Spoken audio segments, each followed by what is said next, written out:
거짓말입니다.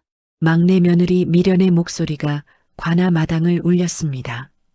그럼 증거를 대시오. 아전이 차갑게 말했습니다. 미련의 손이 떨렸습니다. 장부는 찢겨 있었고 세금표는 사라져 있었지요. 그때 백발의 노파가 관아 문을 열고 들어섰습니다. 내 며느리 억울한 일을 풀러왔소. 서씨 노파였습니다. 손에는 낡은 보자기가 들려 있었지요. 이 이야기는 조선 후기, 큰 며느리는 금가락지를, 작은 며느리는 깨진 항아리를 받은 날부터 시작됩니다. 과연 결과는 어떻게 되었을까요? 지금부터 그 이야기를 시작합니다. 안녕하세요. 야담 임혜창에 오신 걸 환영합니다. 영상 시작하기 전에 구독과 좋아요로 여러분의 사랑을 부탁드립니다. 석 달 전 일이었습니다. 서씨 노파가 두 아들과 며느리들을 마루에 불러 모았습니다. 가을 저녁이었지요. 단풍잎이 마당에 떨어지고 귀뚜라미 소리가 처마 밑에서 울었습니다. 내가 늙었다. 이제 정리할 때가 왔다. 큰아들 윤치수의 눈빛이 번쩍 빛났고 막내 윤도겸은 고개만 숙였습니다. 큰 며느리 정난주는 옷매무새를 가다듬으며 입가에 미소를 띄웠지요. 막내 며느리 한미련은 그저 시어머니 얼굴만 바라보았습니다. 서씨는 방에서 작은 나무 상자를 꺼냈습니다. 뚜껑을 여니 금가락지 5개가 반짝였습니다. 촛불 아래서 금빛이 춤을 추었지요. 이건 큰 집에 준다. 난주의 숨소리가 거칠어졌습니다. 손이 저절로 움직였지요. 금가락지를 받아든 순간 난주는 이미 머릿속으로 계산하고 있었습니다. 이 정도면 비단치마 하나 살인문 수리 그리고 그 다음 서씨는 마루 한쪽에서 낡고 깨진 항아리를 끌어왔습니다. 항아리는 입구가 조금 깨져 있었고 바닥에는 푸른 얼룩이 희미하게 남아 있었습니다. 이건 막내 집이 가져가거라. 미련은 눈을 깜빡였습니다. 난주는 고개를 돌려 웃음을 참았지요. 마을 사람들도 담장 밖에서 수군거렸습니다. 큰 댁은 금이요, 작은 댁은 깨진 항아리라니. 서씨 노파 막내를 미워하나 보구만. 그날 밤 막내 집 초가로 돌아온 미련은 항아리를 마루에 내려놓고 한참을 바라보았습니다. 남편 도겸이 옆에 앉았습니다. 당신 섭섭하지? 미련은 고개를 저었습니다. 아니에요. 어머님이 주신 건 다 이유가 있을 거예요. 도겸은 미련의 손을 잡았습니다. 거칠지만 따뜻한 손이었지요. 당신과 함께라면 깨진 항아리도 보물이요. 미련은 처음으로 웃었습니다. 촛불이 흔들렸고 항아리의 푸른 얼룩이 희미하게 빛을 받았습니다. 미련은 몰랐습니다. 그 얼룩이 무엇을 의미하는지 그리고 그것이 자신의 인생을 어떻게 바꿀지를요. 다음 날 아침 미련은 항아리를 씻으려다 멈칫했습니다. 바닥에 푸른 얼룩이 유난히 눈에 띄었거든요. 물로 문질러도 지워지지 않는 오래된 색, 그리고 아주 미세하게 풀 냄새 같은 것이 남아 있었습니다. 서씨는 그날부터 막내 집에서 지내기로 했습니다. 큰 집은 방이 넓었지만 서씨는 막내 집 작은 방을 택했지요. 어머님, 저희는 부엌 옆에서 자도 괜찮습니다. 미련이 말했지만 서씨는 고개를 저었습니다. 아니다. 내가 여기 있는 건 편해서가 아니라 가르칠 게 있어서다. 그날 저녁 서씨는 항아리를 톡톡 두드리며 말했습니다. 이 항아리 예전엔 쪽을 담던 것이다. 쪽이요? 염색하는 푸른 물. 흔할 땐 누구나 버린다. 귀할 땐 한 방울도 돈이 된다. 미련은 고개를 끄덕였지만 장사는커녕 장터 물정도 잘 몰랐습니다. 서씨는 천천히 그러나 분명하게 가르쳤습니다. 장터 뒤 염색집을 찾아가거라. 바닥에 남는 찌꺼기를 버릴 때가 있다. 그들은 귀찮아서 내다 버린다. 그걸 달라 해라. 공짜로요? 아니다. 장작 한 단이라도 들어주어라. 세상에 공짜는 없다. 품을 주고 신뢰를 얻어라. 서 씨는 잠시 먼 곳을 바라보았습니다. 촛불이 노파의 주름진 얼굴을 비췄지요. 미련은 감히 묻지 못했지만 서 씨의 눈빛에서 오래된 기억이 흐르는 걸 느꼈습니다. 내가 젊었을 때 객주를 했다. 서 씨의 목소리가 낮아졌습니다. 한양에서 내려온 선비가 하나 있었지. 돈은 없었지만 예의는 바른 사람이었어. 그이가 내게 말했다. 물건을 파는 게 아니라 때를 파시오. 그 말을 평생 잊지 못했다. 미련은 숨을 죽이고 들었습니다. 그이는 어찌 되셨어요? 서 씨는 고개를 저었습니다. 과거 보러 한양 갔다가 돌아오지 못했지. 하지만 그이가 남긴 말은 내 재산이 되었다. 미련은 그제야 깨달았습니다. 항아리는 그냥 그릇이 아니라 서 씨의 기억이 담긴 물건이라는 것을요. 다음 날 미련은 염색집 장 씨를 찾았습니다. 장 씨는 마당에서 쪽 찌꺼기를 긁어내고 있었지요. 쪽 찌꺼기를 왜 가져가려 하오? 미련은 허리를 숙였습니다. 버리실 거면 제가 치울게요. 대신 조금만 주시면. 항아리에 모아두려 합니다. 장 씨는 코웃음을 쳤습니다. 이거 쓸모없어. 냄새만 나. 하지만 미련은 정성껏 담았습니다. 그리고 장작 한 단을 마당에 내려놓았지요. 장 씨는 그제야 고개를 끄덕였습니다. 집으로 돌아오자 서 씨는 항아리 입구를 헝겊으로 덮고 재를 얇게 뿌리게 했습니다. 너무 빨리 쓰면 값이 안 난다. 기다려야 한다. 미련은 그 말의 뜻을 몰랐지만 그대로 했습니다. 그리고 그날 밤 남편 도겸이 품삯을 들고 돌아왔을 때 미련은 처음으로 말했습니다. 여보, 나 장사를 배우고 있어요. 도겸은 아내를 끌어안았습니다. 당신이라면 뭐든 할 수 있소. 가을이 깊어지자 장터엔 쪽빛 천이 흔해졌습니다. 사람들은 새 옷보다 땔감을 사느라 바빴지요. 염색집도 일이 뜸했습니다. 그 틈에 미련은 더 부지런히 움직였습니다. 남의 집 빨래 품을 팔아 장작을 사고 장작을 들고 염색집에 가서 바닥을 치우며 찌꺼기를 모았습니다. 사람들은 수군거렸지요. 막내댁이 쓸데없는 짓을 하네. 깨진 항아리에 쓰레기나 모으고 있어. 하지만 미련은 개의치 않았습니다. 서 씨가 매일 저녁 물었으니까요. 장터에서 지금 무엇이 흔하더냐? 나물도 흔하고 천도 흔합니다. 그럼 무엇이 귀해지겠느냐? 미련은 이제 조금씩 알아가기 시작했습니다. 겨울이 오면 물이 귀해지고 염색도 귀해지겠지요? 서 씨가 미소 지었습니다. 그래, 내가 이제 눈을 뜨는구나.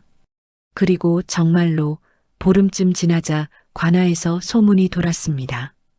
군졸들 옷감을 대량으로 주문한다더라. 염색집들이 동시에 쪽을 찾기 시작했습니다. 그런데 찌꺼기 쪽이 딱 떨어진 집이 많았지요. 값이 오르기 시작했습니다. 서 씨는 조용히 말했습니다. 이제 때다. 내일 장 씨에게 가거라. 단 값은 내가 정해라. 미련은 떨리는 마음으로 염색집을 찾았습니다. 항아리에서 꺼낸 숙성된 쪽 찌꺼기는 냄새가 줄고 색은 더 진해져 있었습니다. 장 씨가 눈을 크게 떴습니다. 이게 왜 이렇게 됐지? 버리실 걸 모아두었을 뿐입니다. 다만 지금은 귀한 때라 들었습니다. 장 씨는 값을 흥정하려 했지만 이미 다른 염색집들도 쪽을 찾고 있었습니다. 결국 미련은 찌꺼기를 팔아 제법 큰 돈을 손에 쥐었습니다. 그날 저녁 도겸이 아내가 가져온 돈을 보고 눈이 휘둥그레졌습니다. 당신, 이게 정말? 미련은 눈물을 글썽이며 웃었습니다. 어머님이 가르쳐 주신 거예요. 때를 보는 눈을요. 도겸은 아내를 끌어안았습니다. 그의 어깨가 떨렸지요. 당신 덕에 우리 이제 제대로 살 수 있겠소. 그 무렵 큰대집에서는 다른 일이 벌어지고 있었습니다. 난주는 금가락지 하나를 팔아 비단치마를 샀습니다. 마을 안악들이 모인 자리에서 은근히 치맛자락을 툭툭 털며 말했지요. 시어머님께서 큰 집을 믿으시니 저희도 마음이 든든하지요. 하지만 비단을 산 뒤 남은 돈은 금세 바닥났습니다. 쌀값은 오르고 겨울 장작값도 뛰었습니다. 치수는 갈수록 말수가 줄었지요. 그때 난주의 귀에 소문이 들렸습니다. 막내네가 장터에서 큰돈 벌었다던데. 난주는 장터로 나가 멀리서 미련을 보았습니다. 예전과 달리 손이 바빠 보였고 발걸음이 흔들리지 않았지요. 거래처 사람들이 미련에게 인사를 했고 미련은 당당하게 값을 흥정했습니다. 난주의 손이 떨렸습니다. 저 깨진 항아리가 뭘 해준다고? 집으로 돌아온 난주는 남은 금가락지를 세어보았습니다. 반짝임은 여전했지만 손에 남는 건 없었습니다. 그날 밤 난주는 치수를 흔들어 깨웠습니다. 여보, 우리도 뭘 해야 해요? 우리가 무슨 장사를? 금만 팔면 끝이 아니라 불려야죠. 막내처럼요. 치수는 불안한 얼굴로 고개를 끄덕였습니다. 하지만 난주의 눈빛은 이미 차갑게 식어가고 있었습니다. 금을 쥔 손은 조급했고 항아리를 품은 손은 단단해지고 있었습니다. 며칠 뒤 한중인이 큰대집 사랑채로 찾아왔습니다. 난주는 치수 몰래 그를 뒤란으로 불렀지요. 마님, 좋은 이야기가 있습니다. 중인은 목소리를 낮췄습니다. 성 밖에 다리가 놓인다 합니다. 관아 아전에게 들었지요. 그 근처 땅을 지금 사두면 값이 10배는 뛴다 합니다. 난주의 눈이 번쩍 빛났습니다. 정말이요? 제가 거짓말을 하겠습니까? 다만 빨리 결정하셔야 합니다. 소문 퍼지면 값이 오르니까요. 난주는 그날 밤 남은 금가락지 3개를 모두 팔았습니다. 땅 문서를 손에 쥔 순간 난주는 세상을 다 가진 것처럼 웃었지요. 이제 우리도 막내보다 부자 되겠어요. 치수는 불안했습니다. 난주야, 너무 성급한 것 아니냐? 기회는 빨리 잡아야 하는 거예요. 막내는 쓰레기나 모으고 우린 땅을 샀잖아요. 하지만 한 달이 지나도 2달이 지나도 다리 소문은 감감무소식이었습니다. 결국 관아 계획이 바뀌었다는 말이 돌았고 땅값은 오히려 떨어졌지요. 치수의 얼굴이 하얗게 질렸습니다. 난주야, 우리 속은 것 같다. 난주는 땅 문서를 구겨 쥐며 이를 악물었습니다. 그때 또 다른 소문이 귀에 꽂혔습니다. 막내네가 염색집들이랑 거래를 계속한다던데. 쪽 재료 독점하다시피 한다지. 난주는 문득 깨달았습니다.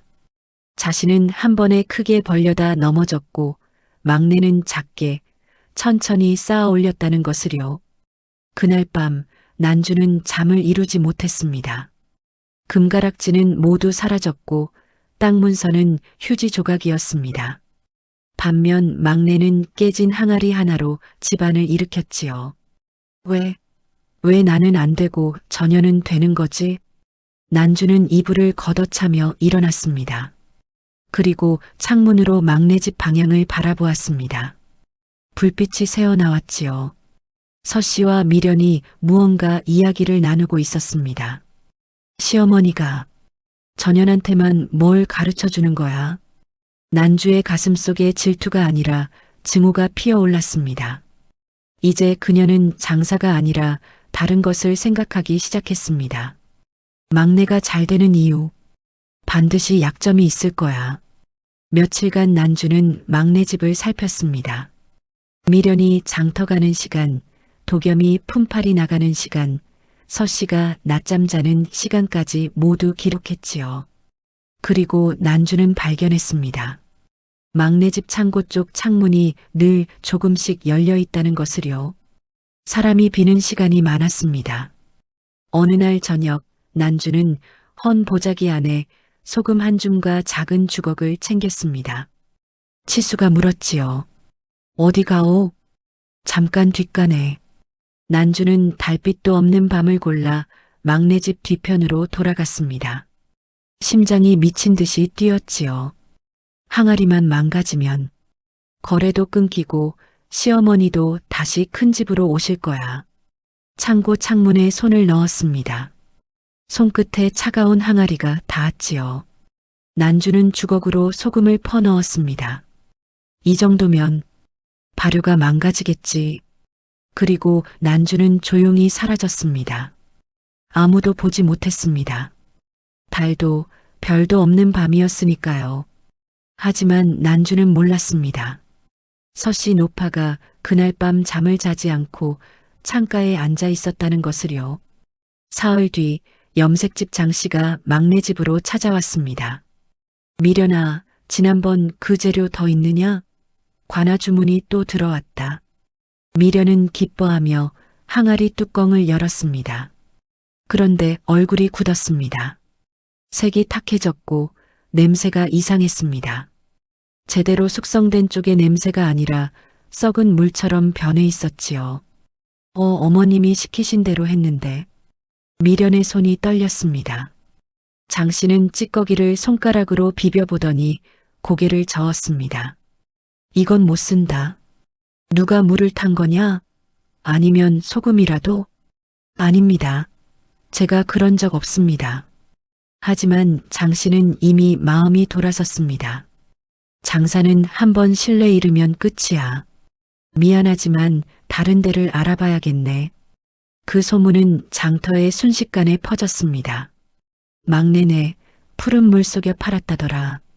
잘 나가더니 결국 꼴이 보였네. 역시 깨진 항아리로 장사하는 게 아니었어. 거래처들이 하나둘 발을 뺐습니다. 미련은 점포에 앉아 멍하니 장부만 넘겼지요. 손님이 끊기자 창고엔 물건만 쌓였습니다.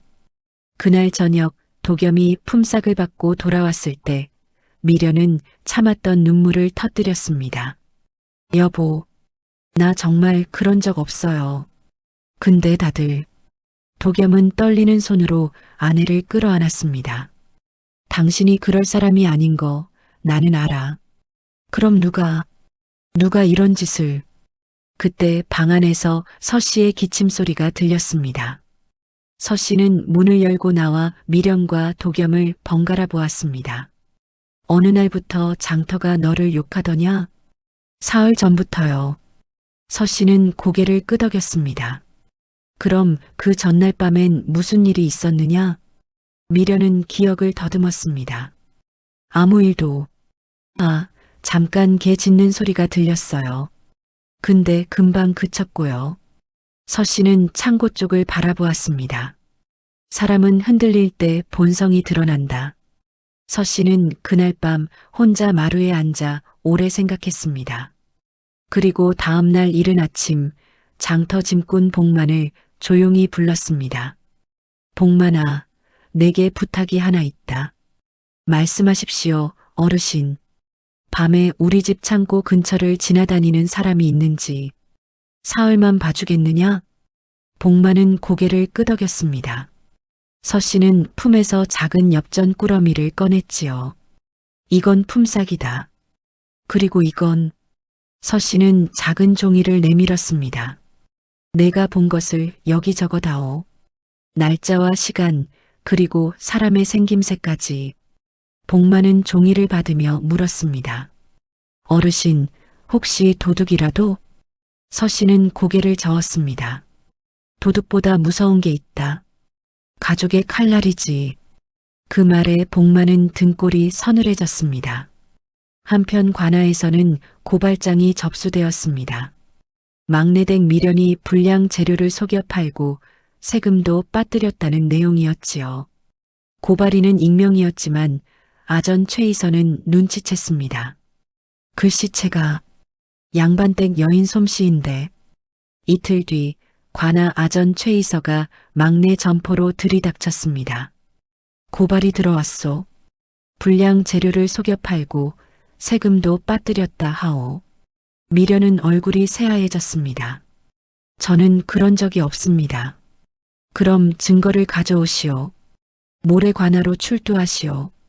미련은 떨리는 손으로 장부를 펼쳤습니다. 거래 날짜와 가, 받은 돈, 준 물건을 빼곡히 적어둔 장부. 그런데 어찌된 일인지 3장이 찢겨 있었습니다. 이게 왜 이래요? 미련의 목소리가 떨렸습니다. 그리고 창고를 뒤졌지만 세금표도 사라져 있었습니다. 분명히 항아리 옆 선반에 두었는데 흔적도 없었지요. 그날 이후 막내 점포는 더욱 조용해졌습니다. 거래처는 문제가 있는 집과 거래 못한다며 떠났고 품꾼도 그만두겠다고 했습니다. 미련은 밤마다 장부를 껴안고 울었습니다. 이대로 가면 한 달 안에. 도겸은 아내 곁에 앉아 등을 쓰다듬었습니다. 당신 잘못이 아니오. 누군가 우릴 해치려는 거요. 근데 누가? 우리가 누굴 해친 적이 있나요? 그때 서 씨가 방문을 열고 나왔습니다. 손에는 낡은 보자기가 들려 있었지요. 미련아, 겁먹지 마라. 어머님, 근데 증거가 없어요. 장부도 찢겼고 세금표도. 서 씨는 보자기를 풀었습니다. 안에는 여러 권의 장부가 들어 있었습니다. 증거는 없는 게 아니다. 아직 보여주지 않았을 뿐이다. 미련은 눈이 커졌습니다. 서 씨는 첫 번째 장부를 펼쳤지요. 이건 내가 직접 적은 장부다. 내가 세금 낸 날, 거래한 날 모두 여기 있다. 두 번째 장부에는 더 놀라운 내용이 있었습니다. 그리고 이건 누가 항아리에 손 댔는지 기록한 것이다. 도겸이 숨을 멈췄습니다. 어머님, 어떻게 그걸? 서 씨는 창밖을 바라보았습니다. 복만에게 부탁했다. 밤마다 창고 쪽을 지나다니는 사람을 봐달라고. 서 씨는 작은 종이를 꺼냈습니다. 복만의 글씨로 또박또박 적혀 있었지요. 사흘 전 밤 이경, 큰댁 마님으로 보이는 여인, 보자기 들고 창고 뒤로 감, 창문에 손 넣음, 반식경 후 사라짐. 미련은 손으로 입을 막았습니다. 형님께서 왜? 서 씨는 조용히 말했습니다. 욕심은 사람을 바꾼다. 금을 쥔 손이 비면 남의 것까지 빼앗으려 하지. 서 씨는 마지막 장부를 펼쳤습니다. 항아리 밑바닥에 찍힌 도장 그림이 그려져 있었습니다. 이 도장이 찍힌 물건은 내가 손으로만 넘겼다. 집안의 누구에게도 함부로 내주지 않았다. 그런데 항아리 근처에서 세금표가 사라졌다. 장부가 찍힌 날도 있다. 서 씨는 미련의 손을 잡았습니다. 말로는 못 이긴다. 기록으로 이겨야 한다. 내일 관하로 가자. 이제 때가 왔다. 그날 밤 미련은 처음으로 편히 잠들었습니다. 도겸은 아내의 잠든 얼굴을 보며 눈물을 닦았지요. 서 씨는 마루에 앉아 달을 바라보았습니다. 큰 며느리야, 내가 금을 어찌 쓰는지 끝까지 봐야겠구나. 관아 마당에는 구경꾼이 인산인해를 잃었습니다. 소문이 빨랐으니까요. 막내댁이 사기쳤다던데. 서 씨 노파도 같이 온다던데. 이거 볼만하겠어. 서 씨는 허리를 곧게 펴고 관아 문을 들어섰습니다. 미련이 옆에서 떨고 있었지만 서 씨는 한 걸음 한 걸음 단단히 디뎠지요. 도겸이 뒤를 따랐습니다. 최이서 아전이 놀라 일어섰습니다. 서 씨 어르신, 어인 일이십니까? 서 씨는 보자기를 마루에 내려놓았습니다. 내 며느리 억울한 일을 풀러왔다. 보자기를 풀자 장부가 여러 권 쏟아졌습니다. 구경꾼들이 숨을 죽였지요. 서 씨는 첫 번째 장부를 천천히 펼쳤습니다. 이건 세금 기록이다. 점포 2곳, 날짜와 금액 낸 사람 이름까지 모두 적혀 있다. 최이선은 장부를 넘기며 표정이 달라졌습니다. 기록은 정확했고 글씨는 한결같았습니다. 날인까지 찍혀 있었지요. 이건 확실한 증거입니다. 서 씨는 두 번째 장부를 펼쳤습니다. 이건 거래 기록이다. 염색집 장 씨에게 준 쪽 재료, 받은 돈. 그날 적었다. 장 씨가 구경꾼 사이에서 고개를 끄덕였습니다. 맞습니다. 저도 그렇게 기억합니다. 서 씨는 세 번째 종이를 꺼냈습니다. 복만의 증언이 적힌 종이었지요. 그리고 이건 누가 항아리에 손 댔는지 기록한 것이다. 최이서가 종이를 받아 읽었습니다. 얼굴이 굳어졌지요. 사흘 전 밤 이경, 큰댁 마님으로 보이는 여인. 구경꾼들이 웅성거렸습니다. 서 씨는 목소리를 높였습니다. 복만에게 부탁했다. 밤마다 창고 쪽을 지나다니는 사람을 봐달라고. 복만아, 내가 본 것을 말해보거라. 복만이 앞으로 나섰습니다. 예, 어르신 저는 분명히 보았습니다. 큰댁 마님이 보자기를 들고 창고 뒤로 가셨습니다. 창문에 손을 넣으시더니 한참 계시다가 사라지셨습니다. 서 씨는 마지막으로 항아리를 내밀었습니다. 이 항아리 밑바닥을 보아라. 최이서가 항아리를 들여다보았습니다. 낡았지만 분명한 객주의 도장이 찍혀 있었지요.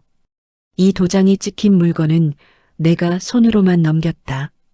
집안의 누구에게도 함부로 내주지 않았다. 그런데 항아리 근처에서 세금표가 사라졌다. 장부가 찍힌 날도 있다. 그리고 그날 밤 누군가 창고를 드나들었다. 서 씨는 천천히 고개를 들어 뒤편을 바라보았습니다. 큰댁 며느리를 부르시오. 정난주는 구경꾼 사이에 숨어 있었습니다. 아전이 손짓하자 떨리는 발걸음으로 앞으로 나왔지요. 얼굴이 하얗게 질려 있었습니다. 최이서가 물었습니다. 사흘 전 밤 어디 계셨소? 저는 집에. 서 씨가 또 다른 종이를 꺼냈습니다. 이건 장터 소금장수 덕칠의 증언이다. 사흘 전 저녁 큰댁 마님이 소금 한 줌을 샀다고 했다. 무엇에 쓰려 했느냐 물으니 음식에 쓴다고 했다지. 서 씨는 난주를 똑바로 바라보았습니다. 그런데 그날 밤 너희 집엔 불도 켜지지 않았다. 음식을 만들지 않았다는 뜻이지. 그럼 그 소금은 어디에 썼느냐? 난주는 무릎이 꺾였습니다. 그 자리에 주저앉으며 울음을 터뜨렸지요. 저는 그냥 시기가 나서. 구경꾼들이 술렁였습니다. 큰댁 마님이 그런 짓을. 금을 받고도 부족해서 동생까지 해쳤구나. 최이서는 고개를 끄덕였습니다. 거짓 고발과 재물훼손, 증거인멸. 이는 관아가 다스려야 할 일이요. 난주는 땅바닥에 엎드려 울기만 했습니다. 치수가 뒤늦게 달려왔지만 아내를 일으킬 수 없었지요. 서 씨는 미련의 손을 잡았습니다. 일어나거라. 이제 당당히 일어서거라. 미련은 눈물을 닦으며 일어섰습니다. 구경꾼들이 박수를 쳤습니다. 막내댁이 억울했구나. 서 씨 어르신 대단하십니다. 그날 관아는 난주에게 벌금과 공개 사과를 명했습니다. 그리고 미련의 결백을 공식적으로 인정했지요. 며칠 뒤 서 씨는 두 아들을 다시 불렀습니다. 마루의 큰아들 치수와 막내 도겸이 나란히 앉았습니다. 난주는 고개를 들지 못했고 미련은 조용히 손을 모았습니다. 서 씨는 먼저 치수를 바라보았습니다. 큰아들아, 너는 금을 받았다. 치수는 고개를 숙였습니다. 예, 어머니. 금은 반짝이지만 마음이 흔들리면 쉽게 사라진다. 내 아내가 금을 어찌 썼는지 보았느냐? 치수의 어깨가 내려앉았습니다. 송구합니다, 어머니. 서 씨는 난주를 보았습니다. 난주야, 내가 금을 받았을 때 무엇을 생각했느냐? 난주는 떨리는 목소리로 대답했습니다. 체면을 세우고 싶었습니다. 체면은 금으로 세우는 게 아니다. 손으로 세우는 것이다. 서 씨는 막내 도겸과 미련을 보았습니다. 막내야, 너는 항아리를 받았다. 도겸은 조심스레 말했습니다. 어머니, 항아리는 깨져 있었습니다. 서 씨는 고개를 끄덕였습니다. 그래, 깨진 항아리였다. 하지만 그 안에 담긴 건 쪽이 아니었다. 서 씨는 미련을 바라보며 말했습니다. 담을 줄 아는 마음, 때를 보는 눈, 그리고 기록하는 습관. 그게 진짜 재산이다. 내가 그걸 배웠느냐? 미련은 눈물을 글썽이며 대답했습니다. 예, 어머님 배웠습니다. 서 씨는 품에서 마지막 꾸러미를 꺼냈습니다. 안에는 은전 몇 잎과 객주 시절 쓰던 거래 도장이 들어 있었습니다. 이건 내가 마지막까지 숨긴 것이다. 치수가 놀라 고개를 들었습니다. 어머니, 그럼 처음부터 시험이었다. 서 씨는 치수를 향해 말했습니다. 장남이라 하여 돈을 더 준 것이 아니다.